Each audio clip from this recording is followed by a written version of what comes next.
Hi friends, welcome to Dubai life style channel. Friends, నేను మీకు ఈరోజు తోటకూర, అదే మన భాషల పచ్చకూర అంటాం కదా, పచ్చకూరను ఏ విధంగా వండుకోవాలో ఈ వీడియోలో నేను చూపించబోతున్నాను. ఈ పచ్చకూర అనేది హెల్త్ కి చాలా ముఖ్యమైనది. ఈ కూరను మనం 10 రోజులకు ఒకసారి అయినా వండుకొని తినాలి. ఈ పచ్చకూరలో ఐరన్స్ అనేటి ఎక్కువగా ఉండడం వల్ల హెల్తీ ఫుడ్ గా మనం భావించాలి. ఖచ్చితంగా వారానికి 1 లేదా 2 సార్లు తినాలి.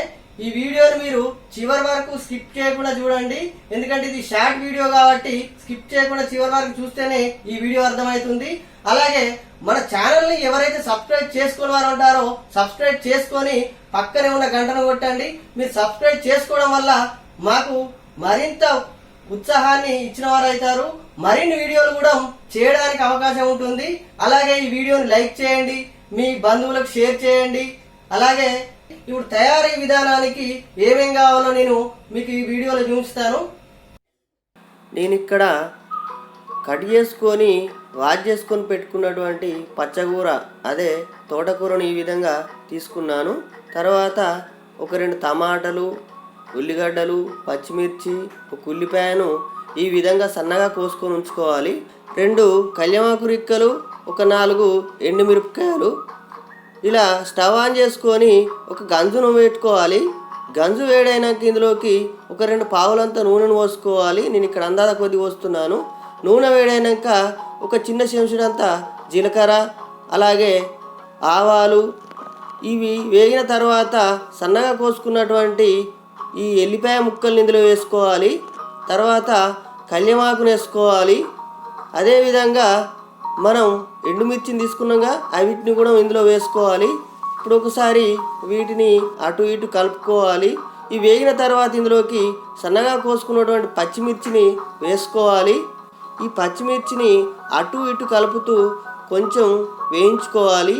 ఇలా కొద్దిగా వేగిన తర్వాత ఇందులోకి మనం సన్నగా కోసుకున్నటువంటి ఉల్లిగడ్డ ముక్కలను ఇందులో వేసుకోవాలి. ఇలా వేసుకున్న తర్వాత ఒకసారి మంచిగా అటు ఇటు మిక్స్ అయ్యేలాగా కలపాలి. ఈ ఉల్లిగడ్డ ముక్కలు లైట్గా వేగిన తర్వాత ఇందులోకి మనం సన్నగా కోసుకున్నటువంటి టమాటా ముక్కలను కూడా వేసుకోవాలి. ఈ టమాటా ముక్కలు టేస్టీ కోసం మరియు ఈ ఆకు అనేది కొద్దిగా పసరుగా ఉంటుంది కాబట్టి టేస్టీ కోసం సూపర్గా ఉంటుంది. మీరు వేసుకోవచ్చు, లేకపోతే స్కిప్ చేయవచ్చు దీన్ని. తర్వాత సగం చెంచడంతా పసుపుని వేసుకోవాలి. ఇలా పసుపుని వేసుకొని ఈ పసుపు అంతా మిక్స్ అయ్యేలాగా ఒకసారి కలుపుకోవాలి. తర్వాత ఇందులోకి రుచికి సరిపడా ఉప్పుని వేసుకోవాలి.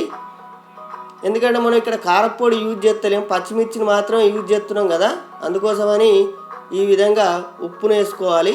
ఉప్పు అనేది మిక్స్ అయిన తర్వాత ఇందులోకి మనం సన్నగా కోసుకున్నటువంటి ఈ పచ్చకూర, అదే తోటకూరని ఇందులోకి వేసుకోవాలి.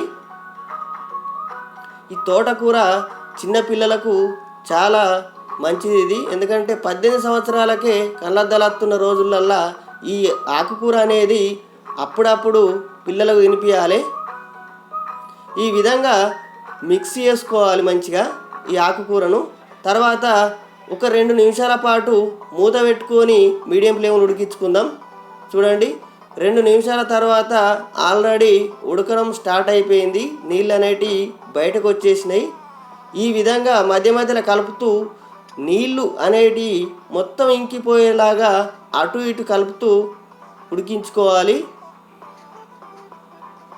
చూడండి, ఆల్రెడీ పచ్చకూర, అదే కైలకూర ఉడికిపోయింది. ఇప్పుడు ఇందులోకి కాస్తంత కొత్తిమీర ఆకును వేసుకొని ఒకసారి మంచిగా కలుపుకుందాం. ఈ విధంగా మీరు కూడా ట్రై చేయండి. ఈ హెల్దీ ఫుడ్ని చాలా అంటే చాలా బాగుంటుంది వేడి వేడి అన్నంలోకి. చూడండి ఎంత బాగుందో. ఈ విధంగా మీరు కూడా ట్రై చేయండి. ఈ వీడియోని లైక్ చేయండి, షేర్ చేయండి, అలాగే సబ్స్క్రైబ్ చేసుకొని పక్కనే ఉన్న గంటను కొట్టండి. మీరు కూడా ట్రై చేయండి. ఈ విధంగా ఖచ్చితంగా అయితే వస్తుంది. ట్రై చేసి కామెంట్ రూపంలో మాకు తెలియజేయండి.